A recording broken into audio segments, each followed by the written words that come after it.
دنیا میں بہت سی بیماریاں ایسی ہیں کہ جن کا اب یہ تصور بھی نہیں کیا جاتا کہ لوگوں کو بیماریاں ہو بھی سکتی ہیں، لیکن بدقسمتی سے پاکستان میں ایسی بیماریاں کثرت سے موجود ہیں۔ ان میں سے ایک بیماری کا نام ہیپاٹائٹس ہے۔ اب ہیپاٹائٹس سے میرا مراد ہیپاٹائٹس اے نہیں ہے، وہ تو خیر ہم اس کو بیماری تصور بھی نہیں کرتے۔ ہیپاٹائٹس سے میرا مراد ہیپاٹائٹس بی، ہیپاٹائٹس سی، جس کو ہم عام زبان میں پیلا یرکان یا کالا یرکان بھی کہتے ہیں۔ اب ہیپاٹائٹس بی سی جو ہے یہ ایک وائرس سے پھیلتی ہے، اور ایک انسان سے دوسرے انسان میں منتقل ہونے کا جو اس کا سب سے پاپولر ذریعہ ہے وہ خون ہے۔ یعنی کہ اگر ایک کسی انفیکٹڈ انسان کا خون کسی دوسرے انسان کی باڈی میں چلا جائے تو اس سے ہیپاٹائٹس بی یا سی پھیل سکتا ہے، اور پاکستان میں یہ بیماری بہت زیادہ کثرت سے موجود ہے۔ اب آپ لوگ یہ سمجھ رہے ہوں گے کہ آخر ہیپاٹائٹس اگر ایک خون سے پھیلتی ہے، یہ سانس سے نہیں پھیلتی، کھانسی سے نہیں پھیلتی، تو یہ بیماری کس طرح اتنی آسانی سے لوگوں میں منتقل ہو سکتی ہے؟ خیر، اس کا جواب یہ ہے کہ پاکستان میں پہلی بات تو بہت بڑی تعداد میں جو ہے نا بلڈ ٹرانسفیوژن ہو رہا ہے۔ مریضوں کو جو ہے نا جو خون کی بوتلیں لگتی ہیں، ان خون کی بوتلوں کو اگر مکمل طریقے سے اسکرین نہ کیا جائے اور اس کو جو اسٹینڈرڈس ہیں ان پہ نہ لے کے آیا جائے تو وہ ایک بہت بڑا ذریعہ بن سکتے ہیں۔ ہمارے پاس جو تھیلیسیمیا کے بچے ہوتے ہیں جن کو بار بار بلڈ ٹرانسفیوژن چاہیے ہوتا ہے، وہ بیچارے کسی ٹرسٹ سے کروا رہے ہوتے ہیں بلڈ ٹرانسفیوژن، یا کسی ایسی جگہ سے کروا رہے ہوتے ہیں کہ جو مکمل طور پہ سٹینڈرڈز کو فالو نہیں کرتی، تو وہ ایک بہت بڑا ذریعہ ہے۔ اس کے علاوہ جو مائیں ہوتی ہیں جن کو ہیپاٹائٹس کا مرض ہوتا ہے لیکن ان کو خود نہیں معلوم ہوتا کیونکہ علامات ان پہ نہیں آئی ہوتی، جب وہ پریگننٹ ہوتی ہیں اور ان کا بچہ ہوتا ہے تو ماں سے بچے کو میں بھی یہ جو ہے نا منتقل ہو سکتا ہے۔ اس کے علاوہ پاکستان میں بہت بڑی تعداد میں جو ہے وہ جو انفیکٹڈ سرنجز ہیں، یعنی کہ ایک سرنج اگر کسی کو ٹیکہ لگایا ہے تو وہ ٹیکہ لگانے کے بعد سرنج ڈسکارڈ کرنے کی بجائے، یعنی کہ سرنج ضائع کرنے کی بجائے وہی سرنج دوبارہ استعمال کر لی جائے دوسرے مریض کے اوپر، تو وہ ایک بہت بڑا ذریعہ بنتا ہے ہیپاٹائٹس کے پھیلنے کا۔ اس کے علاوہ جو نائیوں کے پاس جو کٹنگ کرانے کے لیے بچے جاتے ہیں تو وہ اکثر بلیڈ کا استعمال کرتے ہیں، اور بلیڈ جو ہے وہ ایک ان کا کسٹمر آتا ہے، وہ اس کو جو ہے نا اس کی کٹنگ کر دیتے ہیں، اور اس کے بعد بلیڈ وہ چینج نہیں کرتے، وہی بلیڈ وہ دوسرے بھی وہ کسٹمر پہ لگا دیتے ہیں۔ تو اگر تو ایک مریض کو ہیپاٹائٹس ہو اور ان سے بلیڈ لگانے کے دوران کٹ لگ جائے تو خون اس بلیڈ پہ لگ جائے گا، اور وہی خون جو ہے اگر دوسرے مریض کو بھی کٹ لگ جائے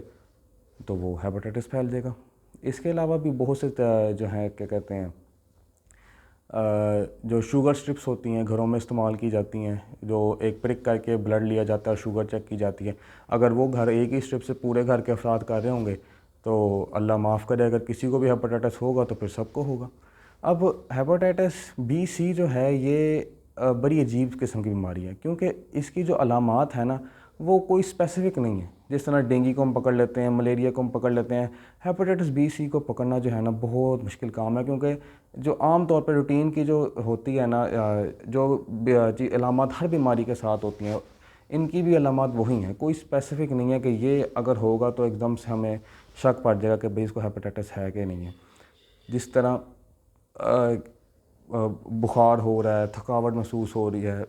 وزن میں کمی آ رہی ہے، اب یہ علامات جب مریض کو ہوتی ہیں نا تو مریض بھی ڈاکٹر کے پاس فوراً نہیں جاتا، وہ کہتا ہے مجھے کمزوری ہو رہی ہے تو پرہیزیں کرتا ہے، یا وہ کیا کہتے ہیں خوراک بہتر کرنے کی کوشش کرتا ہے، مختلف طریقوں سے 1 2 سال 3 سال گزر جاتے ہیں، اس کو سمجھ ہی نہیں آ رہی تھی۔ پھر جب اس بیماری کی کمپلیکیشن ہونی شروع ہو جاتی ہے نا، اس کے کھانسی میں کیا کہتے ہیں معذرت کے ساتھ کھانسی نہیں، اس کی جو ہے الٹی کے اندر خون آئے، یا پھر اس کا پیٹ پھولنے لگ جائے جس کو ہم کہتے ہیں پیٹ میں پانی پڑ گیا ہے، یا پھر ایک دم سے وہ بہکی بہکی باتیں کرنی شروع کر دیں، انسان کو سمجھ نہ آ رہی ہو، پیٹ میں شدید قسم کا درد ہونا شروع ہو جائے، مطلب جب اس کو کیا کہتے ہیں یرکان جو آنکھوں کا پیلا پن، جو کیا کہتے ہیں ہاتھوں کا اور جو سکن کا پیلا پن ہونا شروع ہو جائے تو وہ پھر بھاگا بھاگا جاتا ہے ڈاکٹر کے پاس کہ مجھے کیا ہوا ہے، تو بعد میں جب اس کا ٹیسٹ کرائے جاتے ہیں تو پتہ چلتا ہے کہ اس کو تو ہیپاٹائٹس ہے۔ تو ہیپاٹائٹس کا جو بیماری ہے نا، یہ پہلی بات تو پاکستان میں بہت زیادہ لوگوں میں پائی جاتی ہے۔ دوسری بات یہ کہ اس کی جو علامات ہیں وہ اتنی زیادہ اسپیسیفک نہیں ہے کہ ایک دم سے اگر آپ ایک عام ڈاکٹر کے پاس چلے جائیں تو وہ آسانی سے اس کو پکڑ سکے۔ تیسری بات یہ کہ مریضوں میں خود بھی جب وہ ان کو ہیپاٹائٹس ہوتا ہے تو ان کو اس بات کا علم نہیں ہوتا کہ یار مجھے ہیپاٹائٹس ہے، کیونکہ یہ بڑی سلو سے پھیلتی ہے. بہت سے مریض ایسے ہوتے ہیں کہ جن میں علامات ہوتی ہی نہیں بالکل بھی, اور ان میں ہیپاٹائٹس ہوتا ہے.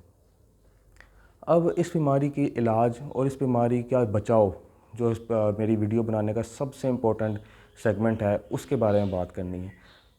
اس بیماری کا جو علاج ہے اور بچاؤ ہے, ان میں ہیپاٹائٹس بی کی ایک اچھی بات ہے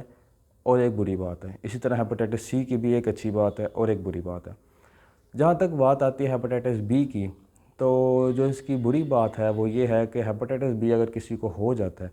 تو بیماریوں سے وہ مریض مکمل طور پہ صحیح تو ہو جاتا ہے, لیکن مکمل طور پہ ہیپاٹائٹس بی کا وائرس اس کے جسم سے نہیں نکلتا. یعنی کہ اس بات کا خدشہ ہوتا ہے کہ ہیپاٹائٹس بی اگر ایک انسان کو ہو جاتا ہے تو دوبارہ بھی اس کو ہیپاٹائٹس بی ہو سکتا ہے, کیونکہ وہ اس کے جسم میں ہیپاٹائٹس بی کا وائرس رہتا ہے. ابھی تک کوئی بھی ایسی دوائی نہیں بنی کہ ہیپاٹائٹس بی کو مکمل طور پہ وہ جو ہے نا ختم کر سکے. لیکن اگر مکمل طور پہ دوائیوں کا استعمال کیا جائے 3 مہینے 6 مہینے جتنا بھی ڈاکٹر کہتا ہے, اور ہیپاٹائٹس بی کا جو وائرس ہے وہ اس کا PCR ٹیسٹ جو ہے وہ نیگیٹو آ جائے, تو پھر جو ہے نا اس کو فالو اپ پہ رکھا جاتا ہے. مطلب کہ ہر وقفے کے بعد 6 مہینے یا سال کے بعد جو ہے نا اس کا پیشنٹ کا PCR بار بار کرایا جاتا ہے کہ اگر وائرس دوبارہ ری ایکٹیویٹ ہو رہا ہے تو اس کو فوراً دوبارہ پکڑ لیا جائے. اور جہاں تک اس کی بچاؤ کی بات ہے تو اس میں ایک اچھی بات یہ ہے کہ ہیپاٹائٹس بی کی ویکسینیشن موجود ہے,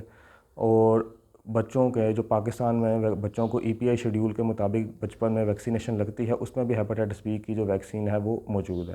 تو اپنے بچوں کو ہیپاٹائٹس بی کی ویکسین لازمی لگوائیں. اگر ہیپاٹائٹس بی کی ویکسین آپ لگواتے ہیں تو اگر آگے جا کے بڑے ہو کے اگر کوئی ایسا انسیڈنٹ آتا بھی ہے کہ ہیپاٹائٹس بی کا وائرس ان کی باڈی میں آتا ہے تو ویکسین کی وجہ سے وہ ختم ہو سکتا ہے. اور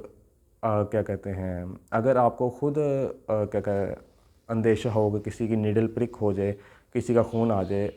کسی طرح آپ کے جسم میں آ جائے اور ویکسینیشن بندے کی پہلے ہوئی ہو, تو اس میں صرف ایک بوسٹر ڈوز لگانی پڑتی ہے. خیر وہ اگر آپ ڈاکٹر کے پاس جائیں گے تو وہ بہتر طریقے سے آپ کو گائیڈ کر سکتا ہے. تو پاکستان میں غالباً 2001-2 کے آس پاس جو ہے نا ہیپاٹائٹس بی کی ویکسینیشن جو ہے نا وہ بچوں کے جو EPI شیڈیول ہے بچپن میں ویکسینیشن لگنے کا اس میں شامل کی گئی تھی. لہٰذا اگر آپ کی جو پیدائش ہے وہ 2000 سے پہلے کی ہے یا آپ کو نہیں معلوم کہ آپ کو لگی ہے یا نہیں لگی, تو آپ کو یہ ہیپاٹائٹس بی کی ویکسین کروا لینی چاہیے. البتہ ایسے ٹیسٹ بھی موجود ہیں کہ جس سے پتہ چل سکتا ہے کہ اس میں ہیپاٹائٹس بی کے خلاف جسم میں اینٹی باڈیز موجود ہیں کہ نہیں. اگر وہ ٹیسٹ کراتے ہیں تو اس سے بھی پتہ چل سکتا ہے کہ آپ کی ویکسینیشن ہوئی ہے کہ نہیں. البتہ اگر پیدائش 2000 سے پہلے کی ہے تو بہت زیادہ چانسز یہ ہیں کہ بعد میں ویکسینیشن نہیں کروائی ہوگی, تو اس میں بھی ویکسینیشن کروا لینی چاہیے. یہ اتنی کوئی مہنگی ویکسینیشن نہیں ہے, البتہ اس کا علاج بہت مہنگا ہے. ہیپاٹائٹس سی کی جہاں تک بات کی جائے تو ہیپاٹائٹس سی کی بھی ایک اچھی بات ہے اور ایک بری بات ہے. ہیپاٹائٹس سی کی جو اچھی بات ہے وہ یہ ہے کہ جو اس کا علاج ہے وہ مکمل طور پہ دوائیوں سے ہو جاتا ہے, اور کیا کہتے ہیں یہ بیماری جو ہے مکمل طور پہ انسان کے جسم سے ختم ہو جاتی ہے. لیکن اس کی ایک بری بات یہ ہے کہ ہیپاٹائٹس سی کی جو ویکسین ہے ابھی تک دنیا میں موجود نہیں ہے. یعنی کہ اس کی پریونشن کا طریقہ ویکسینیشن سے نہیں ہے. نہ ہمارے EPI شیڈیول میں ویکسینیشن اویلیبل ہے, نہ دنیا کے کسی حصے میں ویکسینیشن اویلیبل ہے. لہٰذا اس سے بچنے کا صرف یہی طریقہ ہے کہ انسان جو ہے احتیاط کرے, کوئی یوزڈ نیڈل نہ جو ہے کیا کہتے ہیں استعمال کرے. جب کہیں سے بلڈ ٹرانسفیوژن کرانا ہے تو مکمل طور پہ اس کی اسکریننگ ہوئی ہو. اگر وہ کٹنگ کروانے جا رہا ہے تو کوشش کرے کہ بلیڈ وغیرہ کا استعمال نہ کرے. اگر بلیڈ وغیرہ کا استعمال کروانا ہے تو اپنی آنکھوں کے سامنے جو ہے نا وہ جو باربر ہے اس کو کہے کہ بھائی بلیڈ نیا کھولو, پرانا بلیڈ استعمال نہ کرو. بے شک اس کے پیسے آپ کو زیادہ دینے پڑیں,